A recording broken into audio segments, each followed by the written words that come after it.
Party people. I'm actually not done getting ready, but it's late and my sister is asleep. She had a very busy day, so I was like, well, I'll go ahead and I'll get ready on camera. Because ordinarily I would do this before, but since she is asleep, I was like, well, I can just kind of do this. I can kind of just put things on here now, and I could just do it in the closet. Ordinarily, I would do it out there, but listen to this. That's all the stuff I have to put on. I don't have to. I say that loosely. I don't have to put any of this shit on, but I enjoy it. It makes me so happy to do. I never know which side to wear this ring on. I never know if I want to do this way, so that if it's this way, it's a mushroom, or if this way, because I tend to talk with my hands a lot. It'll be upside down. But yeah. Isn't it pretty? These marbles here actually glow in the dark. Yeah, those glow in the dark. They're super duper dope. I wish I could show them on camera, but it never pops up. So my question to you, sexy, beautiful, handsome, good looking, what you been up to? How you feel, how you feel, how you feel? That's good enough. How are you feeling? Are you feeling good today or this evening or whatever time this is? What else? Is that it? I think that's it, because I already put the earrings in. Okay, let's see. No, that's it. Yay! I have all of my items sitting in this shell that I have. So this is my tiger eye skull. I'm a big fan of skulls. I think they're super dope. And then this is my amethyst. And this is, I believe, tourmaline. I bought this because it looks super cute. I liked it. I was going to put it on my keys, but I keep forgetting to bring my keys so y'all can see the little chibi Haikyuu characters that I have on there. If you haven't watched Haikyuu and you're into anime and you're into sports anime, you should watch it. It's so good. I cried. I will never shut up about this show because I love volleyball. I've always wanted to play volleyball, but growing up, none of the schools that I went to had a volleyball team, so that was not going to happen. And then we have this that I always like to show. It's so pretty. Look at it. Stare into it. See your future, for it is bright. So bright is it. Please, please make peace. Skeksis doesn't want to cause harm. Skeksis are afraid of gelflings. That's the Dark Crystal, for those of you that don't know. Amazing show. Amazing show? Well, actually, I think it was a show, but it's also an amazing movie, The Dark Crystal.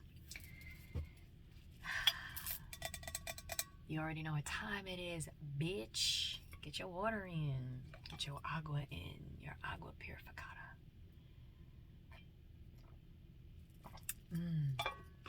I'm feeling particularly lovely this evening. I'm feeling very cute. A little demure. Feeling nice. Yeah, I don't think I have. Yeah, I think I'm good. I think I've done everything that I've needed to do as far as to set up for this video. But yeah, how you doing? How you feeling? I hope the sound on this video is going to be okay, because I'm talking a little quieter because I know my voice does carry. So 4 minutes and 23 seconds as I say that. So somebody who's watching this, your voice is beautiful and amazing, and it carries and it reaches people you don't even know, people who do not have the confidence to say anything to you, or people who are not moved to say anything to you at that time. But when you speak, your voice, it carries and it affects people. 4 minutes and 44 seconds as I say that. It affects people on a deeper level, and you don't even know, babe. You don't even know, babes. It do be like that sometimes. You just be out here stone cold stunning on people, changing lives. and then walking by. As you can tell, I am having a particularly good day today. Nothing too intense happened. I have been getting, like, I think I said in the last video that I did, I've been getting little nudges. Every day I'll get like one or two. And the nudge that I got today was to finally open up a new bank account. It's been years. I've been using the same bank that I hate, and I'm so happy I'm not, well, I technically am still banking with them, but I have a new bank account, and today I began the process of replacing all of my old bank stuff with the new bank stuff. It's interesting because, like, I don't know if you've had this happen. Oh, before I keep going, for those of you who are new here, hi, I love you. Thank you for being here. I appreciate you coming here. 5 minutes and 55 seconds as I say that. Prepare yourself for some big changes, my love. 5 represents change. It represents uncertainty. It represents travel, movement forward. So welcome, welcome, welcome to the people who've subscribed. It's good to see you. My name is Yasha. I also go by Tater the Penguin, and I'm on here just yapping. Excuse me, sometimes it's spiritual, sometimes it's not, sometimes it's just about my day, but I'm just doing whatever while I'm here. Then nothing's really sorted and nothing's really planned. I started this because I was moved. I've been on an authenticity journey, a vulnerability journey, and it's been so much fun thus far. I've been having a good time. Hello, my name is Yasha Thais, and welcome to this evening's video. I'm not sure what the title will be, but I'm positive it's going to be absolutely smashing. I'm feeling silly. I know there are certain accents that I like to do. When I was growing up, my parents were very big into talking in accents. My dad was very animated. Like, for those of you who've seen Mrs. Doubtfire, at the very beginning when Robin Williams is in the like the voice acting booth and he's doing the voices for all these characters, that was my dad growing up. My dad was very animated. He used to hold up the stuffed animals and toys that we had, and he would give them voices, and he would give them like very serious adult backstories, and I would just be crying. Bro, this man is so fucking funny to me. My dad is one of the funniest people that I know. He'd be having me dying even to this day. My sister actually has a notes app on her phone of like all the things that like people in her life have said that were really funny or that were bars, and she'll frequently just go in and be like, remember when dad said this? And she'll like, she puts the statement and then she'll put under it like dad said about person in traffic when we were headed to such and such. So if you're interested in collecting funny statements or phrases and stuff that your family says, do it that way, because it's so nice to go back through and to just like, I'll be drinking soju and my sister will be, you know, doing her thing, drinking whatever she drinks, and we'll just sit there and go through the notes and we'll just be cackling, tears in our eyes, stomach hurting. It's really what life's about. But sometimes I like to do accents and I don't know where they're from, and some of them are good and some of them aren't good. I think one of my favorite, I can't do it now, I'm thinking too hard. You ever just look at yourself when you're doing stuff and you're like, good damn, they let me out the house? No, I'm just kidding. I'm kidding. I mean, I'm not kidding. You should all get to a point where that's how you feel about yourself. When you look in the mirror and you're like, damn, so this just walking around, huh? Again, fake it till you make it. Fake it till you make it. I was so not confident for so many years, but people thought I was confident. They were like, bro, when you got up on stage and you threw your dress to the side, you started singing, you started doing all this stuff. I was like, bro, I did that because I was holding in a particularly egregious, like, bubble in my stomach and I was trying to get it to come out, and so I was like, let me stop my foot on the side. You'd be surprised. Let's be honest, how many of you, like, the things going on like in your pants are just too tight? Everything's too tight, so you're doing that silly walk where you're trying to shake one leg, you're trying to shake another leg. It happens to everybody. It doesn't matter what you got going on down there. Pants stick, they ride up. I absolutely hate, and I was talking to some of my female friends about this, I was like, don't y'all hate when jeans just be riding up and it just be getting like your vajicle and it just be holding it captive and you're like trying not to move too tough? I'm sorry, this video is gonna be one of those videos. I'm in a very silly, goofy mood this evening. I like to have stuff that I play with when I talk. I need fidget toys. That's really what I need. Like a small Rubik's Cube or one of those little, we used to put them at the top of steps and let them fall down. What are they called? Slinkies. Slinkies. I wonder if you guys can hear that. Look at it. Isn't that pretty? Isn't that pretty? Looks like a fish. Could be an eye. Oh. But yeah, I don't remember what I was saying. But yes, to my newcomers, thank you for being here with me. I appreciate your love. I appreciate your support. And I do have various family members who are now watching my stuff and who have seen a couple of my videos. Hi, I love you. Yeah, I think that's all I have for the family who might be watching this. Things do get crazy here. I'm one of those people. So look. One of the things that I did not like when it first happened, 11 minutes and 11 seconds as I say this, 11:11 represents new beginnings and doors opening. So that's really interesting that I had this thought and then 11:11 showed up. When I got married the first time, I was very like content with what happened because it was very like money saving. It was very, you know, small, cute, tiny. But not all of my siblings were able to make it because I was out of town, and it was a last minute like, let's do this because we're about to move states, and you know, it was a very wretched situation. It was fun in the minute, but then afterwards I was like, damn, my brother couldn't be here and my sister was in the hospital with her first child, and I was really sad that they couldn't be there. And then there were other family members and really good friends of mine that I grew up with who couldn't be there because it was very quick. So my next wedding, I'm so excited. I'm not a person who wants to break the bank. I don't want to break the bank. Even if I was to win the lottery, 12 minutes and 12 seconds as I say this, even if I was to win the lottery, I would not want to have like a wedding where I'm spending a shit ton of money. I'm very big on like getting deals or being able to, you know, coupons. Something that I'm interested in doing is having my wedding in like a public space, like a museum or a park or an aquarium. Apparently when you do that, you get a lot of good deals for the venue, because what you're doing is you're bringing attention to that location and you're kind of giving them like free advertising, especially if you like post your wedding pictures like public and stuff like that. So I was kind of thinking about doing that, but one of the big things that I want to do for my wedding is I want to have a video game themed wedding. Stay with me.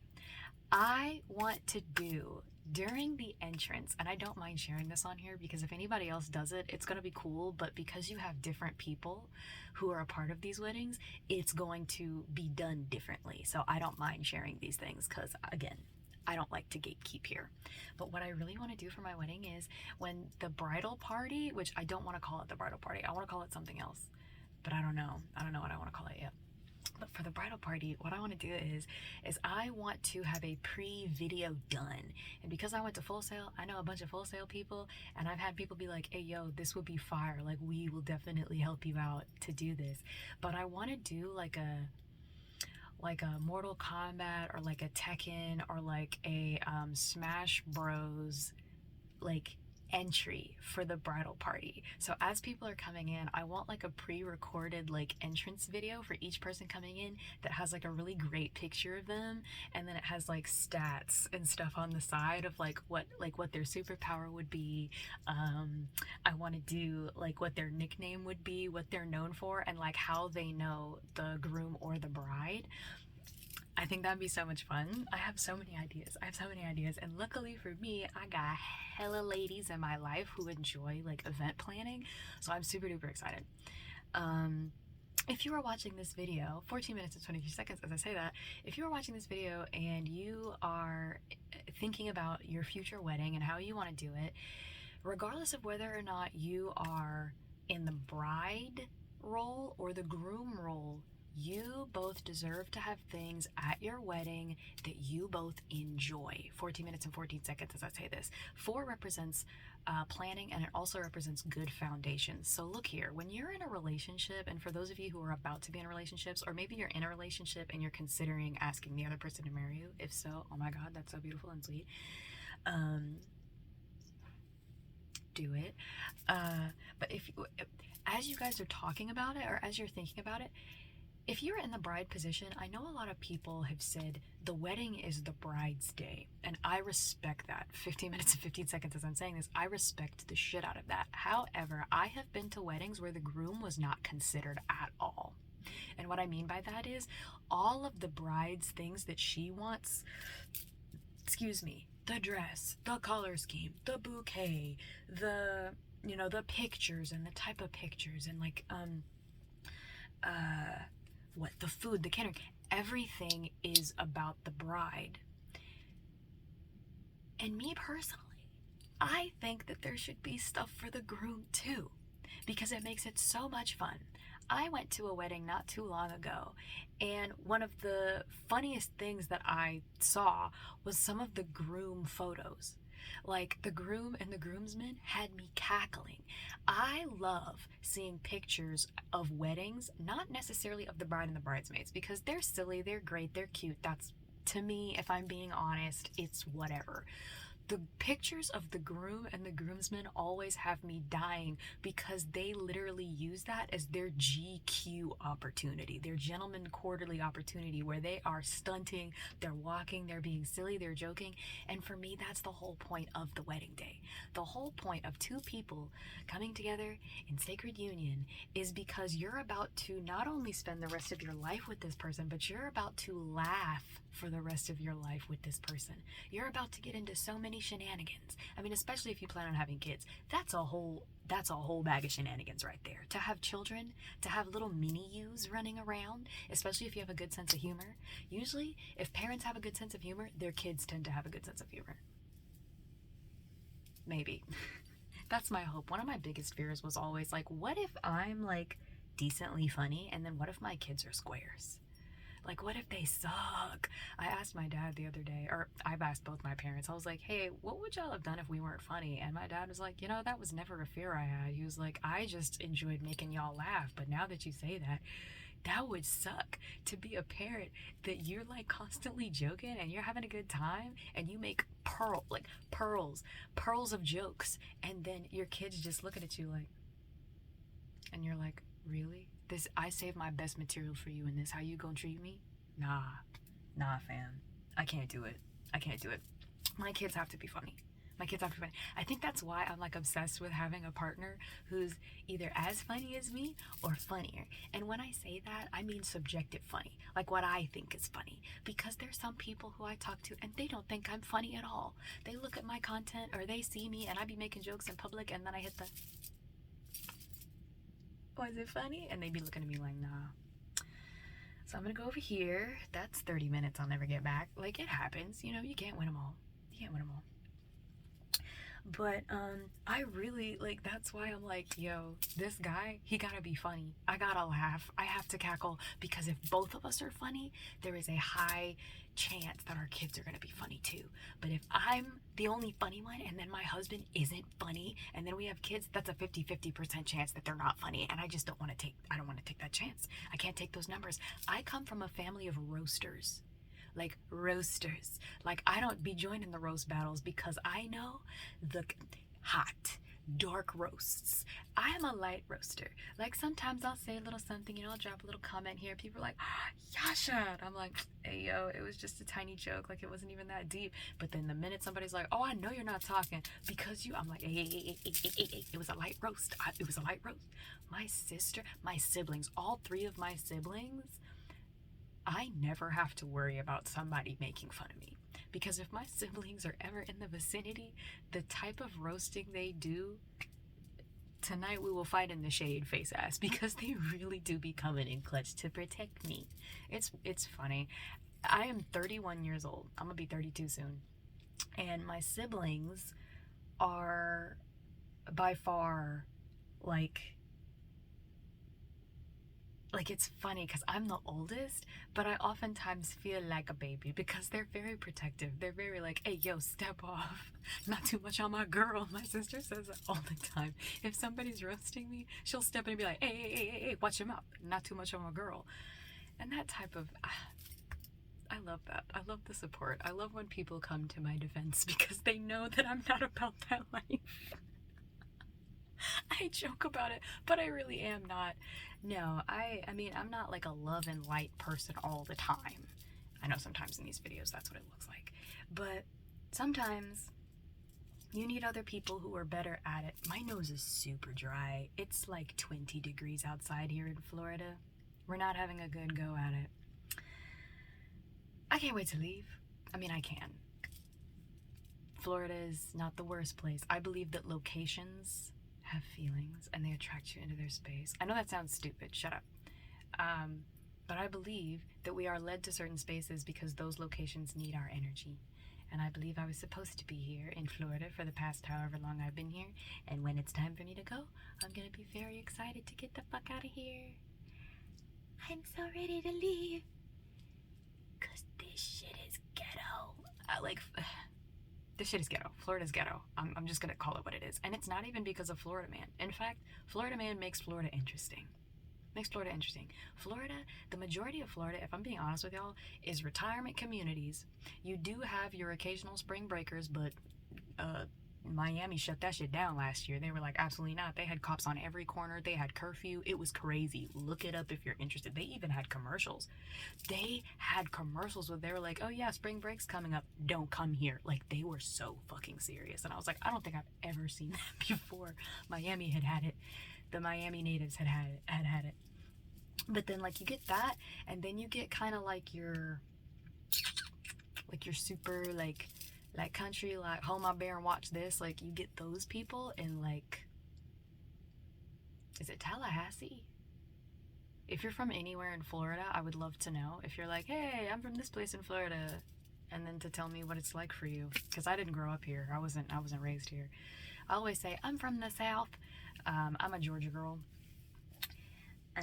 But I always feel like I can't claim it because we moved when I was 2. Like, we dipped super quick because my dad was like, nah. My dad was actually like he wasn't like he had a lot of people that used to run in Georgia, and he was like, it's dangerous. Like, where he was like, it's dangerous out here. And he said, and I have this cute little baby with these big old eyes, this little chocolate drop. And he was like, and my beautiful wife. And he was like, under no circumstances am I raising my family here. And then the traffic was just ass. So we moved when I was like 2 or 3. So I always feel like I can't claim it, even though anytime I have a layover in Atlanta, anytime I got to go through the Atlanta airport, I feel it in my soul. Next time you are in the Atlanta airport, if you fly, listen to the music that is playing over the intercom, the whole airport. Smell the smells. There's no other airport I've been in where you can smell leather, no matter where you are in the airport. Like, good leather. You can smell perfume. Like, it's weird. The Atlanta airport is so bougie. I love it. It's like, and I know some people who've been to the Atlanta airport maybe recently are like, nah, girl, shut the fuck up. But I was in the Atlanta airport 3 months ago, and it just feels expensive to be there. It just feels like everybody is about their shit, like they just going. It's not as confusing as like the airport in New York. To me, the New York airport is confusing. The Boston airport is okay, but it's always busy, jam-packed. I remember I had a flight. I flew out on like a 2 a.m. flight. I was leaving and I was like, damn, ain't nobody finna be in here. I was wrong. I was so wrong, y'all. I went in there and I was actually really happy because we left when I wanted to leave. I was like, get your ass in the car. I am always going to get to the airport 2 hours early. I don't give a fuck. And this is why. The story I'm about to tell you is why I always get to the airport 2 hours early. And this is information for those of you who are about to start traveling. Some of y'all are about to be in your travel era where you're going to be traveling. Some of you it's going to be for work, and some of you it's going to be because you're about to enter into a long distance relationship.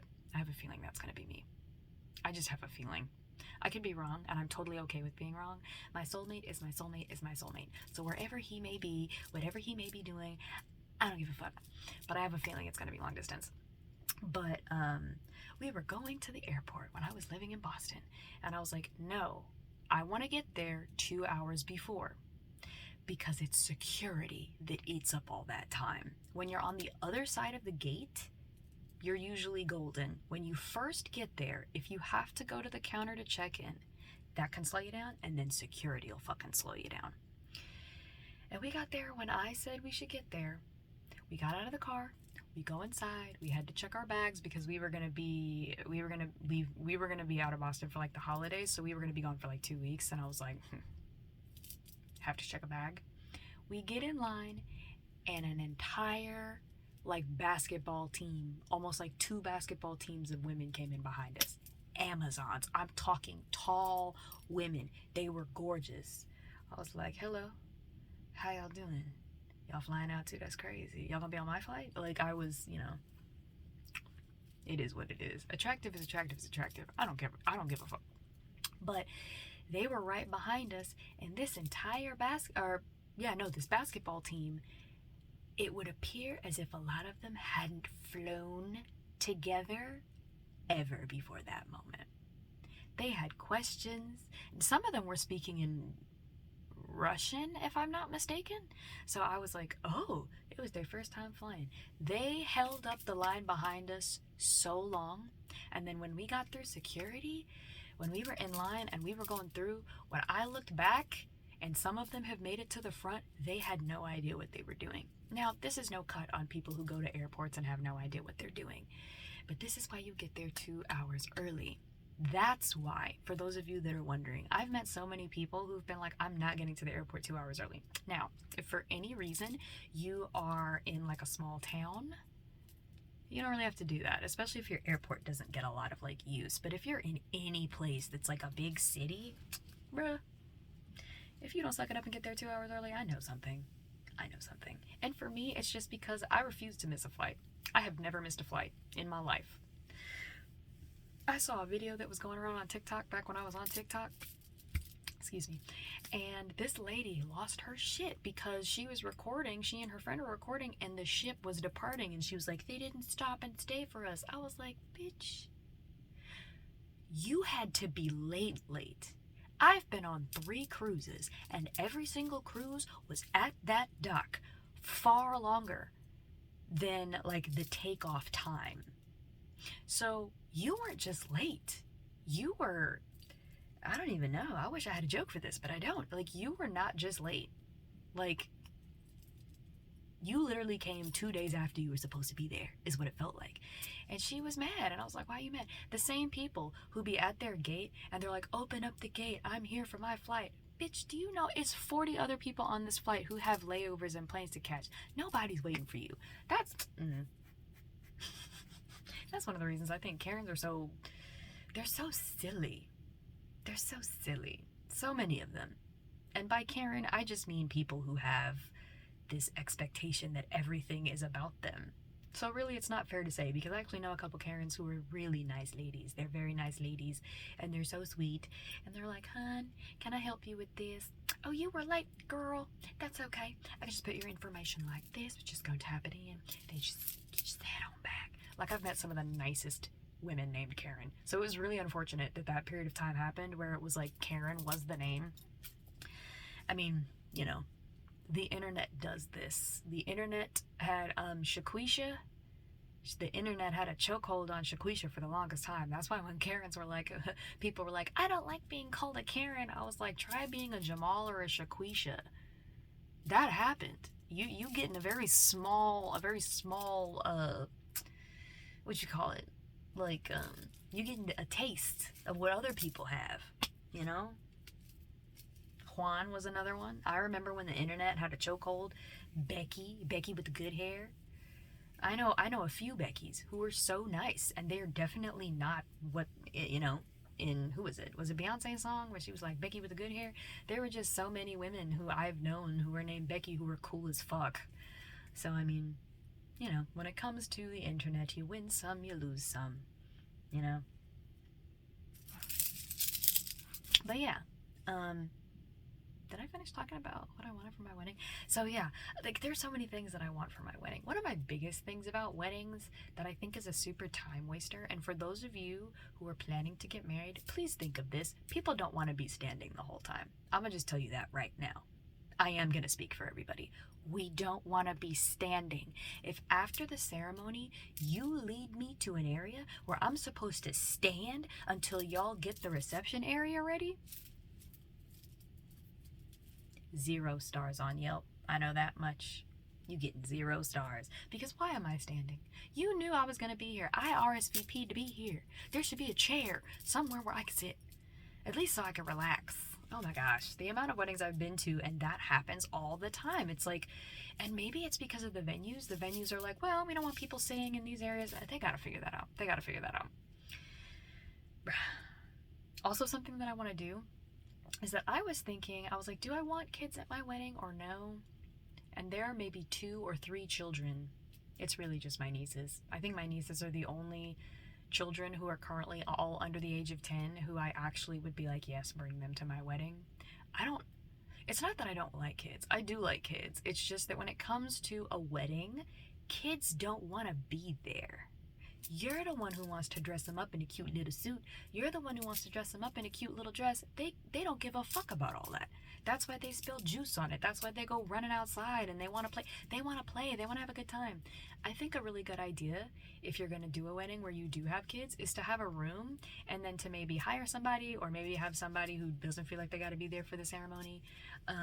Have a room where the kids have stuff to play with. They have things to do so that they're not sitting in the ceremony the whole time bored as fuck.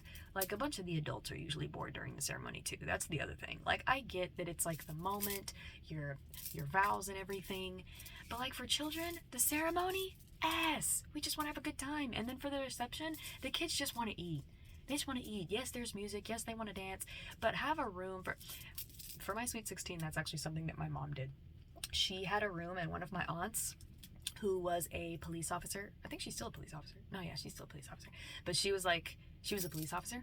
And so my mom let everybody know. They were like, hey, you're invited. You can bring your kids, because there is going to be a kids room where your kids can be while all of the adult stuff's happening. You'll have the option to go and see them and to check in on them if you want to, all that good stuff. So my sweet 16 went off without a hitch, primarily because of that, because people did bring their kids. They brought their little kids, and that room, they had pizza, they had games, they had all kinds of stuff. 32 minutes and 23 seconds as I say that. So maybe that's something for you to consider if you're a person who's kind of torn.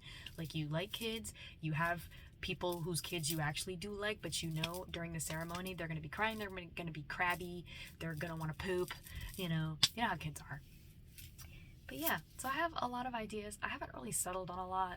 I'm kind of hoping that my man's is the type of person who wants to like help with stuff like that, because it's not just the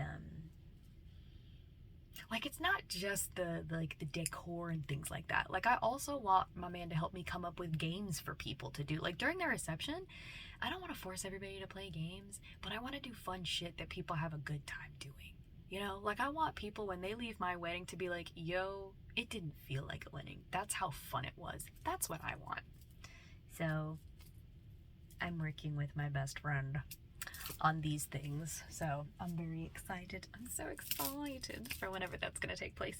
But one of the things that my bestie told me, she was like, hey, yo, when you do get married, make sure you get very particular about your 33 minutes and 33 seconds. As I say this, get very particular about the things that are like, they're hard, fast things that you want. They are not changing, because so many people in your life, again, especially the people who love you and they think that they know what's best for you, will try to convince you to do things differently. And if it's like a safety thing, okay. If it's like well, are you sure you don't want to look like this? You don't want to look like this? No. Groom and bride, both married people, the wedding is about you. If y'all want to walk down the aisle in cosplay, full cosplay, you should be able to do that. That was an idea that I had considered, was getting married in full cosplay. And I would go all for it. I was thinking of doing elf ears. I was going to do jewelry. I was going to walk down there with a staff. Like, it was going to be a whole thing. I have so many ideas.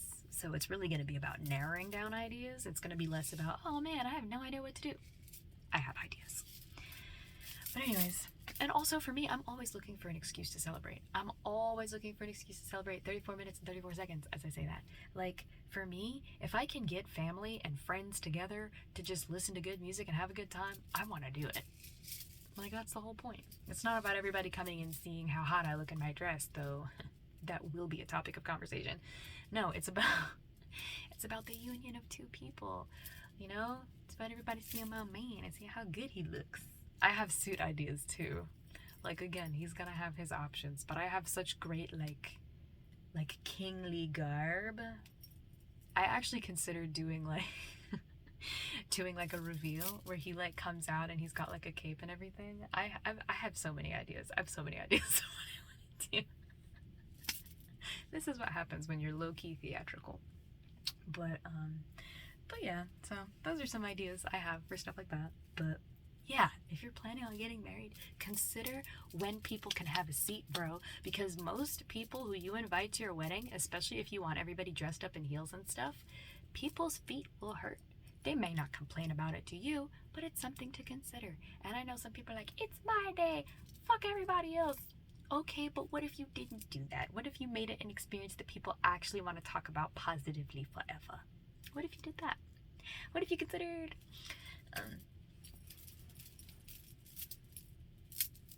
I really am feeling good right now. Let's have some more water. Get some more water, my love.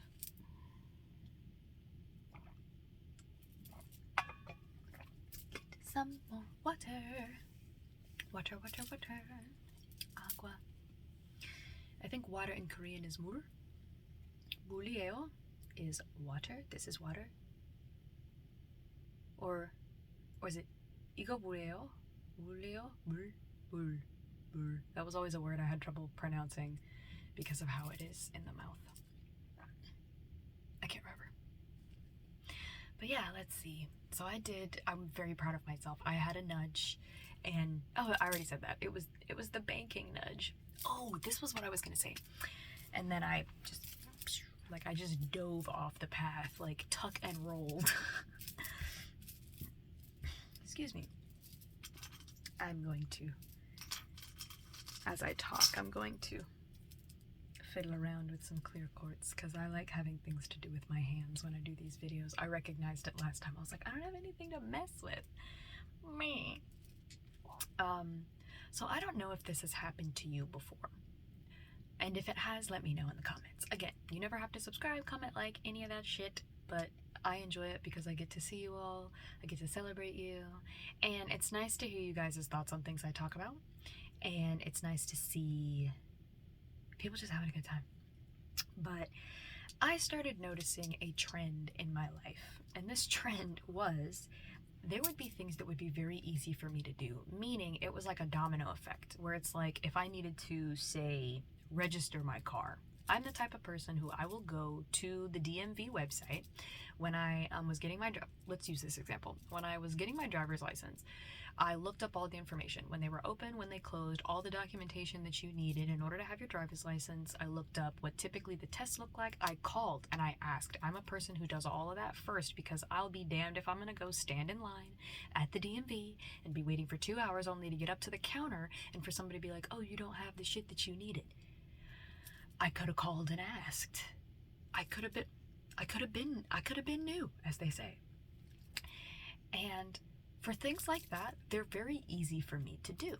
But then some things seem ridiculously difficult for no reason.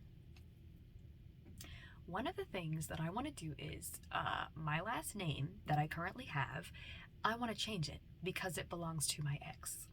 And I wanted to change it before I got my master's degree because walking across the stage and on my diploma, I wanted a last name that I chose because I worked hard for that degree. I busted my ass. Hardly even had a lot of contact with my ex while I was going through this program, while I was in school. So I was like, I do not want this person's name, last name, to be up there, boldface. Now, when I was getting close to graduating, I was actually able to contact the department that dealt with the diplomas, and they're like, well, on your diploma it is gonna have your current last name. And I was like, shit, fine. And they're like, but when you walk across the stage, because Full Sail, the way they do graduation is you come up, you walk across the stage, everybody cheers, it's on a screen, it's your name, you can pose, you can dance, you can do all kinds of stuff. They want it to be super lit because they want to show you that Full Sail's fun and free and we do whatever we want and blah. You know, I get it.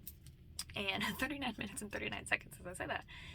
And so I have been trying. When I got married, when I went to go change my last name, it was the easiest process in the world. Nothing stood in my way. I got all the information. I got all of my new documentation done right there, and the stuff that wasn't done right there was mailed to me the following week, and everything was good.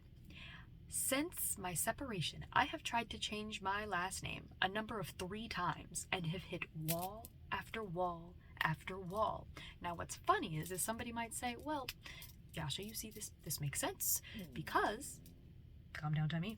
Yasha, this makes sense because you're separating, you're getting a divorce. And so that, you know, that's its whole process. And I was like, okay, you know, I get that. But then I realized there was a possibility. And the possibility might be, the reason why I haven't changed my name yet, there could be an actual reason for this. The reason could be that when I'm with my new man, there's a possibility that he will actually take pleasure in doing that process with me. That might be a bonding situation where we go together, we get all of that stuff done. You know, he's able to help me with the paperwork and everything. Just a word to the wise. If you're planning on getting married and you are thinking about like joining finances, all that stuff, I implore you to look up the process of divorce, even if you're not planning on it. Most people do not plan on getting divorced, but divorce, depending upon your situation, can be very complicated and very difficult. So you owe it to yourself to at least have that information. Tell your partner why you're doing it. You could be like, no, I don't plan to get divorced, but I do think that we need to have this information. And also it might be helpful for any friends of yours who you see having relationship troubles, who at some point may want to get divorced and are like, I don't know what to do. It's a complicated process. I know a lot of people that I went to college with who went through divorces and were super confused. They were like, I don't have the finances for this. Like, they don't tell you. Like, the process of getting married is really easy. The process of getting divorced is not. So I always would let people know, nobody plans on it. Nobody plans on it. And I know somebody's like, well, why would you even think of that? You're planning for failure. No, you're just collecting information that might actually be maybe for somebody else that you know who might need it. Because I asked so many people in my family who've been divorced, like in my extended family, and they were like, I did not save any of that information. I'm sorry, I can't help you. And I'm like, if one of you had saved the information, I would be solid. But like I said, I don't think I'm supposed to do it right now. I think I'm supposed to wait. I think that might be something that my man may enjoy helping me with. I know from my perspective, if I got with somebody and they were like, yeah, like I need help with this stuff, I actually would be really excited to help my person. Especially because it's like, this is me helping you move out of this portion of your life that you're no longer in. Like, me helping you is the very reason why we're together. You know? I don't know. I'm a fan of that idea. I'm a romantic. My nose is so dry, y'all. Inside and out. It's like the Sahara. But yeah. So, I don't know how we got on that. But, oh, yeah, so difficulty with situations. So there's some situations that I've been through, and they were super easy. But then there are other situations I just keep hitting a wall. And what I realized was, I felt it in my spirit at some point. They were like, you do realize that some walls that you run into are not walls, they're redirects. You're not supposed to bust the wall down. There's a different way that you're supposed to be doing this, or there's a different thing that you need to do first. And ever since I adopted that attitude, whenever I run into walls in situations, I'll try to figure it out, but the minute I start feeling myself getting frustrated, like I can feel it rising in my chest from my stomach, 43 minutes and 43 seconds as I say this, the minute that happens, I step back. I'll get up. I did that a lot when I was in school and I was doing my classwork. I would literally push away from my desk and I would go for like a 10-minute walk. I would take a break, I would go stretch, I would do something, because what it does is it gives your brain a break so that it can come back fresh. You can see it maybe from a new perspective, or you can do the situation from a different perspective.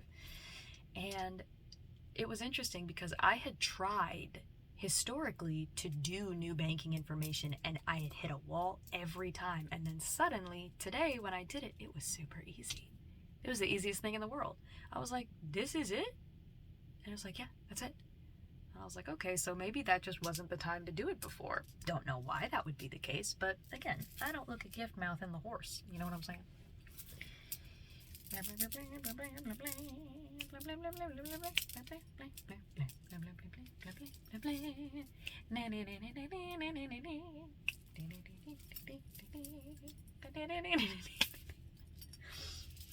But yes, what else we got? What else do we have going today? Whenever I talk like that, I always think about the guy from The Mummy. When he's like, what's one of my favorite lines that he has? I think it's Benny. Is his name Benny? I love when he's like, O'Connell, it looks like we have all the horses. And he's like, hey, Benny, it looks like you're on the wrong side of the river. How is everybody in the cast of The Mummy fine? That was my awakening.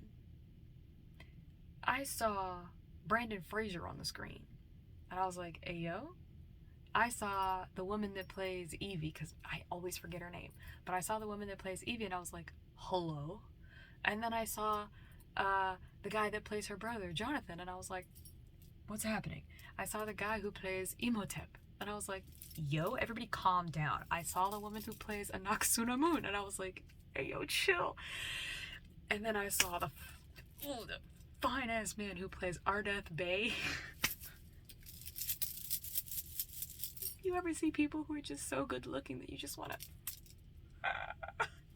oh my god. Look up a picture of the actors in The Mummy. Not the actors right now, what they look like, but go look at pictures of The Mummy from back in the day. Why are they all fine? Why are they all fine? Unfair is what it was. It was very unfair. Anytime I hear the theme music for The Mummy start playing in the living room, I'm out there, front. I'm ready. I'm like, they were all fine. I love that. I love when that happens. When an entire cast of people, they just work. They just work. That's kind of how I felt about the cast of the Van Helsing movie with Hugh Jackman as Van Helsing. It is on YouTube, free with ads. That movie's so great. I quote that movie all the time. Oh my gosh. When he's in the village and the people, and she's like, because Kate Beckinsale is so fine in that movie. Hugh Jackman is so fine in that movie. The guy who plays Carl, who he is also in Lord of the Rings, he is also fine in that movie, but I can never remember his name. And then the guy who plays Dracula, and then all the women who play Dracula's wives. How did everybody have that much body? I don't understand. It's so good. I started watching the movie the other day and I got way too excited when the theme started playing and like the first shot of the movie started. I had to pause it. I had to walk away. I was like, it's too much. It's too much. I can't handle it. I can't do it, Captain. I don't have the power.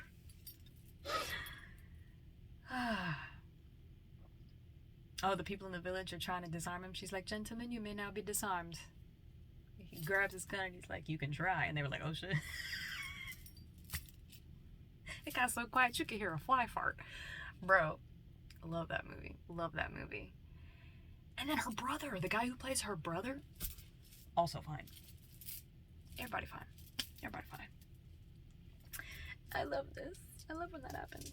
But that's a really good movie. I love that movie. Have you ever been watching a movie and the level of attractive that somebody is so ridiculous that you're like, I have to look away for a minute. Like, I need to calm down. Like, you have a visceral reaction. 48 minutes and 48 seconds as I'm saying this. Again, I'm sorry that this video is not doing any, like, serious, like, here's what you should do spiritually. Here's what's happening authentically. But this is the vibe that we're on tonight. When I saw Monkey Man with Dev Patel. Ayo. The movie itself was a good movie. I liked the dialogue. I liked a lot of the cinematography in the film. I actually went with other film students. I'm not a film student, but I actually was invited by my sister, and she's a film student, and so she and a bunch of her friends were going. You know, they wanted to see the movie, they wanted to critique it, they wanted to talk about the dialogue and everything. I was just there for a good time because I've always thought Dev Patel was fine. First time, excuse me, I ever saw him, a lot of people are like, I knew Dev Patel from Slumdog Millionaire, and I respect that. But I met Dev Patel when he was in the Avatar The Last Airbender movie that absolutely tanked. That movie was swimming around in poo-poo water. Steaming pile of shit. It was bad. And the only reason it was bad is because I've seen the anime.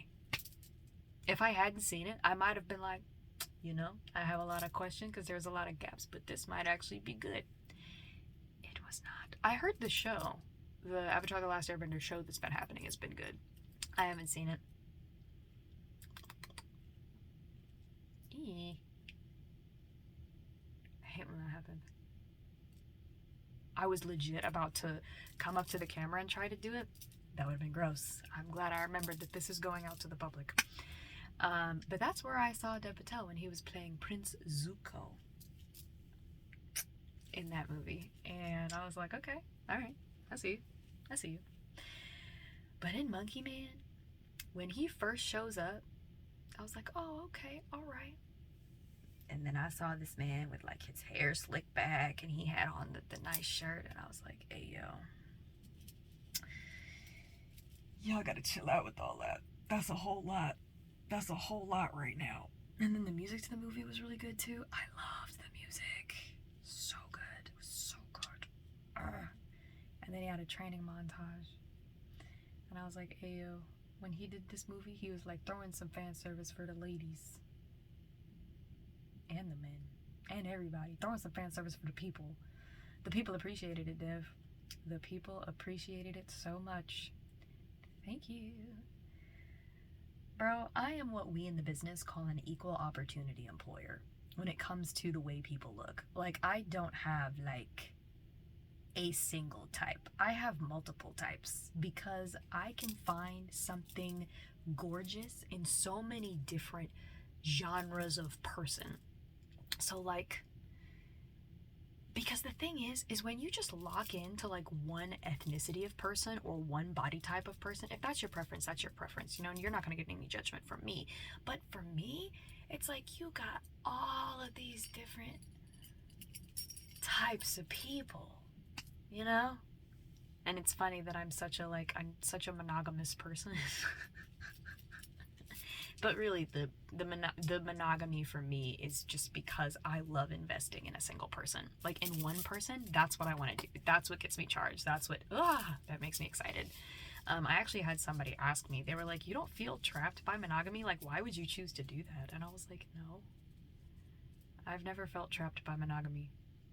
I honestly don't, like, I can understand it. I can understand the idea that you're like, well, I want to love whoever I want to love, whenever I want to love them. I want to be open to the whole public, you know.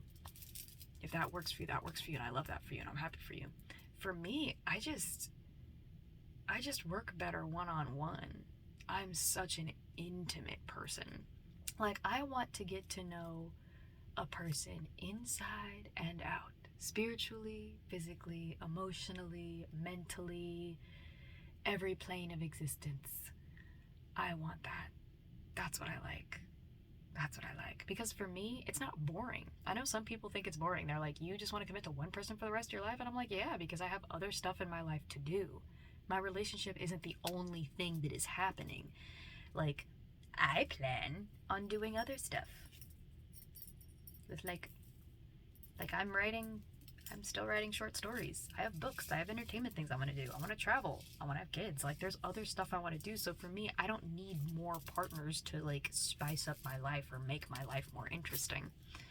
But again, that's just kind of a preference of mine. Don't know why I shared that. So maybe somebody watching this, I actually did go through something.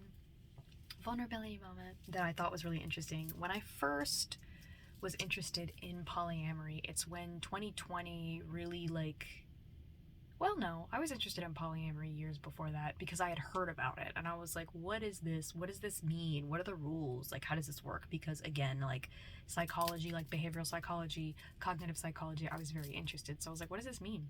So I was polyamorous for a while and then I just realized, I was like, why am I tired all the time? Like, what's going on? And then I just realized I don't care to divide my time between romantic partners. It's just a lot. It's a lot for me. And I know people are like, well, it's easy. And then I look at everybody, a majority of people who are polyamorous have some form of neurospiciness that makes that easy for them.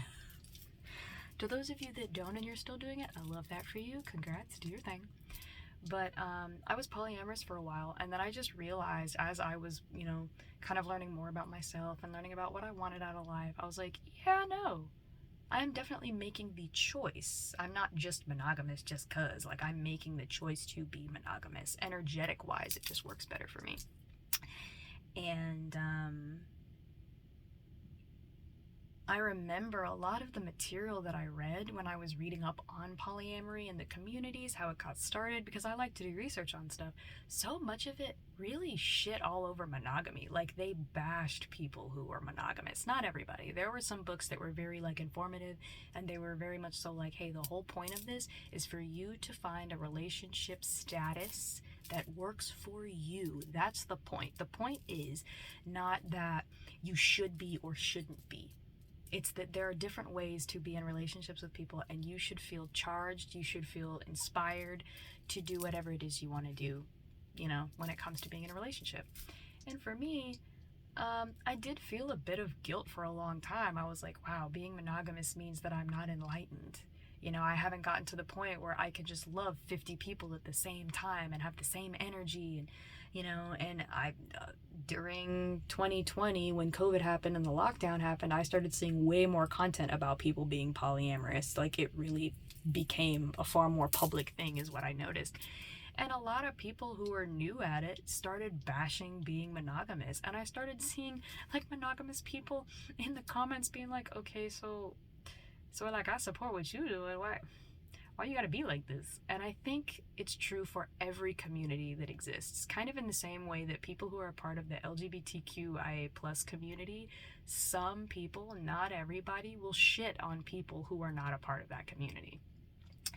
And I don't think it's that a few bad apples spoils the bunch. I think it is possible to engage with people and to have one or two bad situations, but still be open-minded enough to love and support people in what they want to do. That's just my opinion. So for me, I support what people want to do. At first I didn't. I was very like, why do we have so many pronouns? Why are we doing this? I am already finding it hard to deal with people in a way, like I was thinking, I'm already finding it difficult to engage with people because of the way my brain works.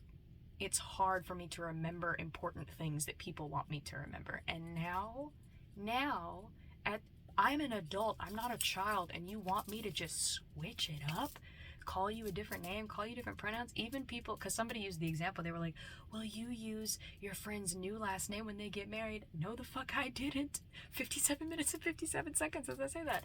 No, I've always had trouble with when change happens suddenly, adjusting to it and it's sticking. I've always had trouble with that.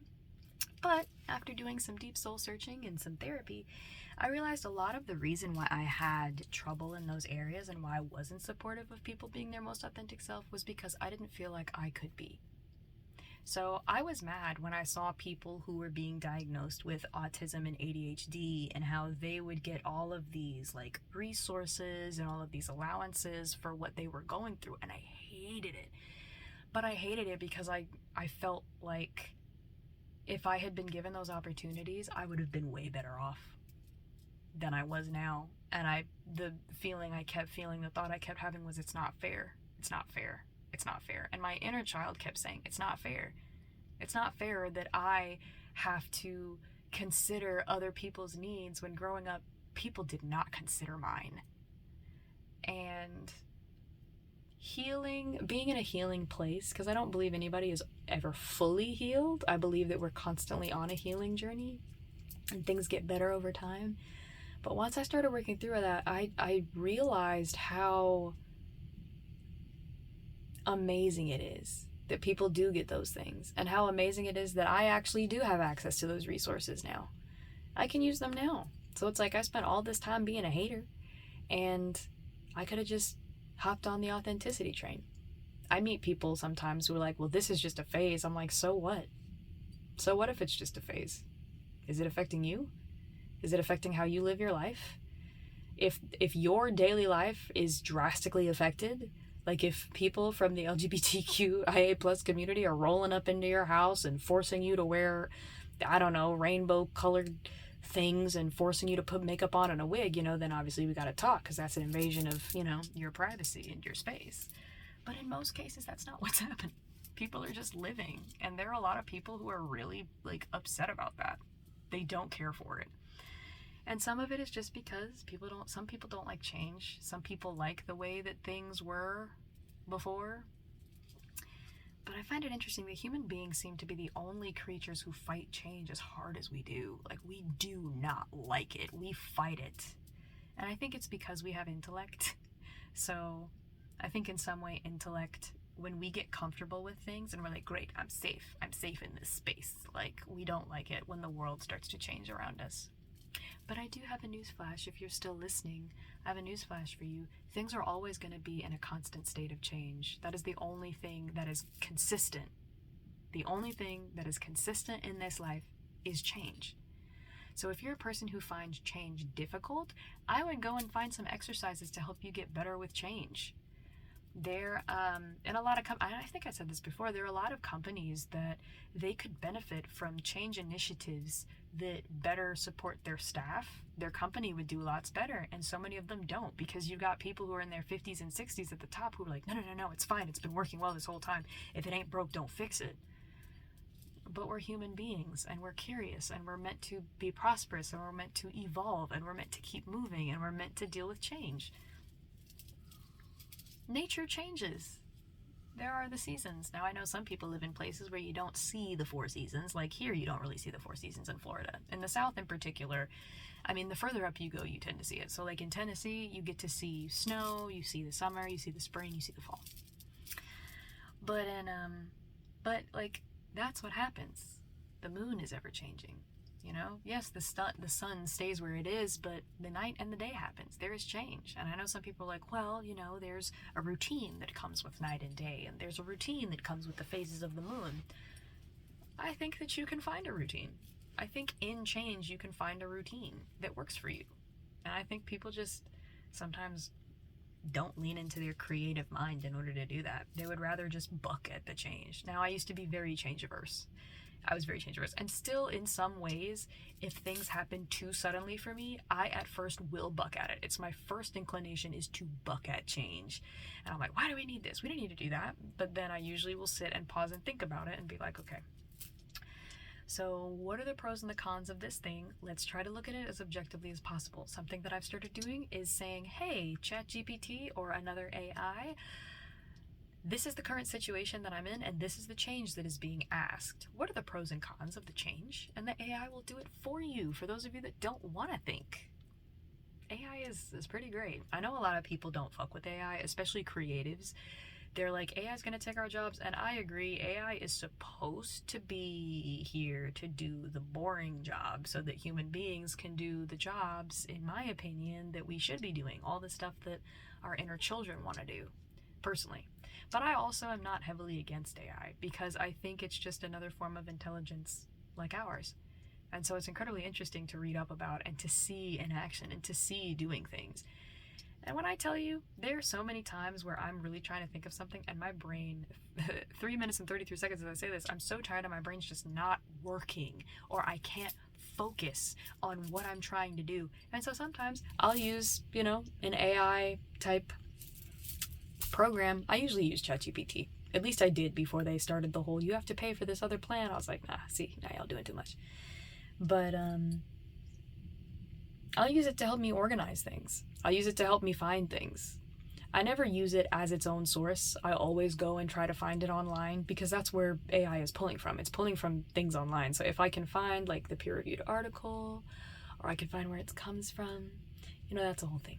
But no, I don't think AI is here to do away with us. I really don't. I was watching, I wish I could remember the name of the Netflix series, but it essentially talked about technology and humanity evolving together and what that eventually will look like. And one of the things that they said, ooh, excuse me, my ears are popping. One of the things that experts have been talking about when it comes to AI and humanity, there are many different realities where we live next to AI comfortably. And there are also realities where people buck at it because it's not something that will always be able to be controlled. In kind of the same way that human beings can't always be controlled. Like, yes, you know, there are things that are done, but if you historically, you look at movies, you look at stories, there are always going to be rebellions that pop up. You know, there's always going to be people who care about other people and think they should be treated better. And that does give me hope. When I think about humanity as a whole, I used to be very pessimistic, especially when anything political would happen that would be a big deal for far too long. The US we've had a go at it. We've had a whole go at it. And there were many times where a lot of my friends were like, it's hopeless. I want to leave the US. This sucks. And I was like, well, yeah, this is going to change a lot, but I don't think it's going to be so bad that I need to turn tail and run. I actually think, if anything, now is a really good time for me to do videos like this, where I like to spread joy, and I like to spread advice, and I like to spread hope, because it is not hopeless. 5 minutes, 55 seconds as I say this. There is always hope. There is always joy to be had. There's always a silver lining somewhere. I used to be a pessimist, bro. It's crazy to just switch. I used to be a, if anything bad can happen, it will happen person. And I just, at some point in my life, was like, I don't want to live like that. I'm tired of living like that. Like, it actually exhausts me. So, I am an optimist. Like Optimus Prime. The Transformer movies, for me, I love the first one. The second one was okay. I don't even think I saw the third one. I like the Transformers themselves. I like the robots. So whenever there's too much humaning happening, I'm like, cut his mic, turn it off. I want to hear the robots change. My sister and I love the sound design of the Transformer movies. Like the metal clinking against metal, one of my favorite scenes, I think, in the first Transformers movie was, what was it? It was when one of my favorite sound effects that happened was, hold on, stay with me. I have to remember the scene.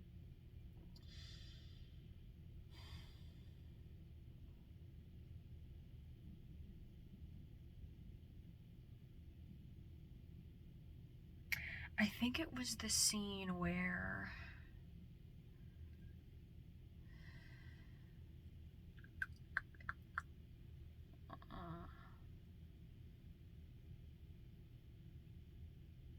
I think it's the scene, the first Decepticon that rolls up to the military base, and he changes, and they're like, what the fuck is that? I think it was the helicopter, and he starts shooting, and he shoots like a pulse that completely blows out all the windows. I love that. I love that so much. Oh my gosh. The sound design, so good. I love, like, oh my gosh. Michael Bay is such a, like, when it comes to film students, Michael Bay is such a polarizing person. And I love listening to, like I will go and hang out on Full Sail's campus, and when I'm there and I'm just listening to the film students talk about directors and why they love them and what they don't love about them, I'm like, wow, I never even thought about that. That's crazy, just wild. I personally don't think I have a favorite director, but it's probably because I'm not a film person. But yeah, Transformers sound design is actually really good. I like it a lot. I really do. I get very giddy. I don't like all the movies though. No. No. The Transformers where you met all of the like the Animal Prime ones, the one with Pete Davidson was Mirage. Listen here, I think Pete Davidson is cute. I think he's cute, okay? For those of you that didn't sign up for this video, I'm sorry, but I think Pete Davidson is cute. And him as Mirage made me happy because his design was really nice. I like the design of the car. I was like, you guys did a very good job with that. Very proud, very happy with that outcome.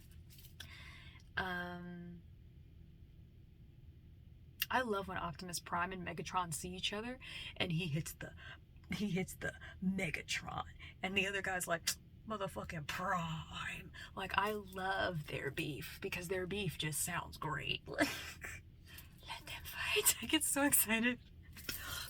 That was another movie I loved. Godzilla vs. Kong, but I think Godzilla vs. Kong is already another movie. So I'm talking about the one where, spoilers for Godzilla vs. Kong, but I'm talking about the one where it's the lady and her daughter is from like a tribe of people that they're like, these people are extinct. So that movie, listen. Godzilla in that movie had me in a fucking chokehold because I was like, the colors, when he starts that power up, the sound design, the fight scenes. I kind of want to just do a video about, like my top like 10 action movies or something like that. I feel like that'd be fun, but I'm not allowed to plan these. They're all unscripted. But oh my gosh, such a good movie. Such a good movie. And then it was weird because I saw way too many edits about how fine Godzilla and Kong were, and I was like, yo, what are we doing, guys? This is the type of stuff that you edit and you keep on your computer. You don't tell other people. But then some of the music they used in the edits was really good.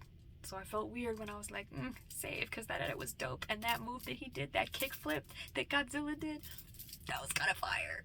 Like, it was good. It was such a good movie. I enjoyed seeing that. It was great. I went and I saw it with family. And I was in the theater like, bro! Listen, if I see scenes in movies, and I'm the person who's in my seat doing way too much, I get so excited. I can calm it down. If other people that I'm going with are like, hey, yo, could you chill out? I can calm it down. I can keep it quiet. Shh.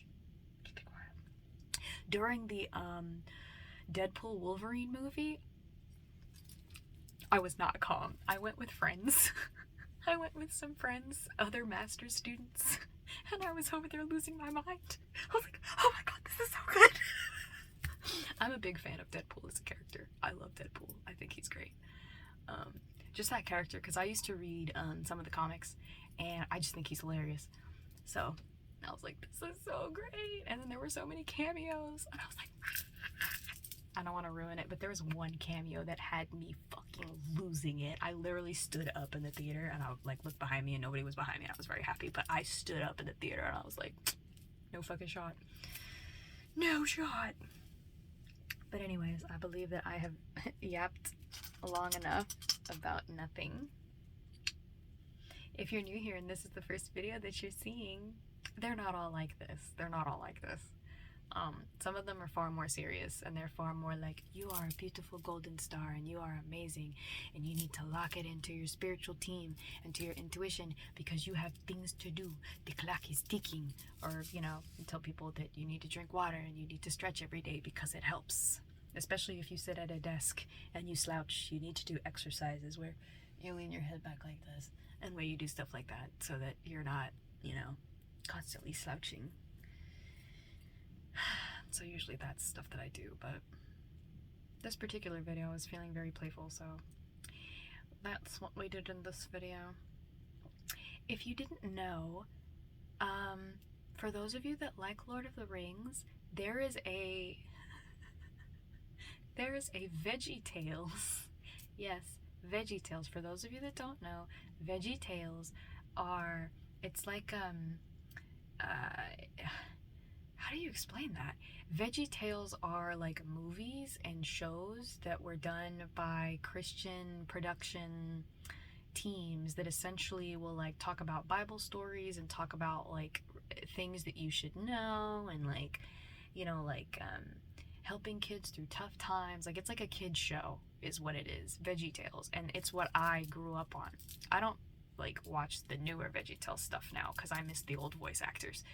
But even though I am not a religious person, and even though I am not a Christian, they had a VeggieTales movie that was a Lord of the Rings like spoof, and it's called Lord of the Beans. And if you're still watching at this point, that's the whole reason you needed to watch this video. You can find it on YouTube for free. Go find it. It's Lord of the Beans. It's not as long as the Lord of the Rings movie.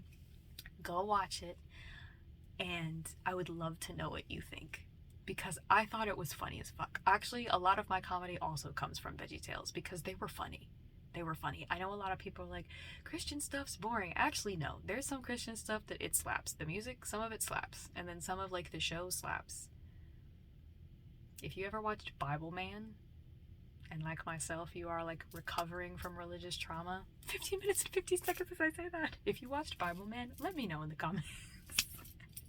Let me know if you watch Bible Man, because I ask people and they're like, Bible what? And I'm like, guys, my siblings and I couldn't be the only people who watched this show growing up. Please tell me that you've seen Bible Man. That man was literally Christian Batman.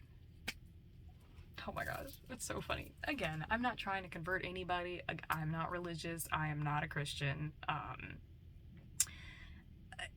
But that stuff was really funny. It's very funny. It's very funny. But yeah, I love you guys, as always, and I hope you have an amazing morning, afternoon, evening, or night.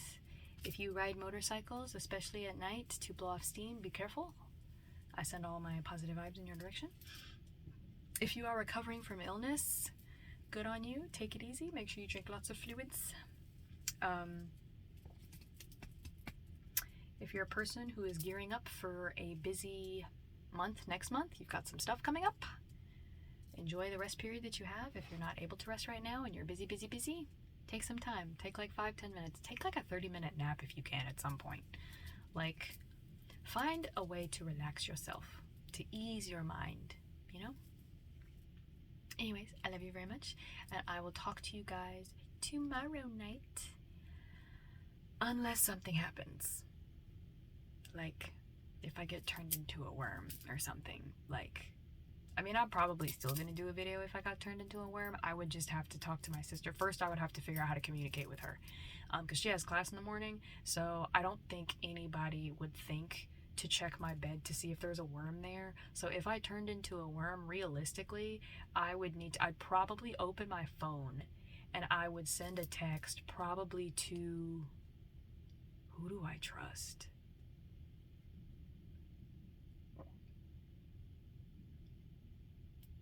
Like, hopefully I would still have the ability to talk, but if I didn't, hopefully I would still have the ability to think. If I didn't have the ability to think, I don't think I would care. I think I would find my way outside somehow. But if I could still think, I would probably text my family chat, and I'd be like, guys, I turned into a worm. Like, I'm serious. And then I would take like a selfie. Like, I would just climb on top of the phone and take a selfie of my little worm face and be like, hey yo, so please nobody come in here and kill me, because it's me. It's Yasha. I need you all to be mature about this. Do not take me outside. It's cold as fuck and there are ducks outside. Please do not do that. Please do not take me outside. And then I would like call a family meeting and be like, guys, I still gotta do this video tonight. So I need you to cut a little tuft of hair off of this wig. I'm not gonna be able to wear the jewelry. I'm probably gonna be able to sit like in the center of this ring or in the center of my bracelet, but I'm gonna do the video. And I would be like, Jay, I need you to set the camera up and everything in a perfect angle and just hit record, and then we can clip the video afterwards. So I think I would still do a video for you guys if I was a worm. I don't know if you guys would stay though, because watching a worm talk might be a little disturbing, depending upon the situation. I think if I was like a cartoon worm, I think it would be okay, but I think if a real life earthworm started talking to y'all, you might not watch the videos anymore. But that's fair. I mean, if I'm a worm, I've got bigger problems on my plate than to be recording a video. Something to think about. If I got turned into an animal randomly, I definitely wouldn't want to be a worm, because that's prey all day, bro.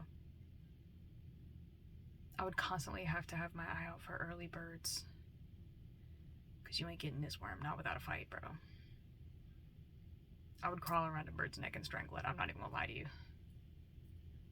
Because I'm not going out like that. I refuse to go out like that. Anyways, I love you guys. Have a good night, and I'll see you tomorrow night.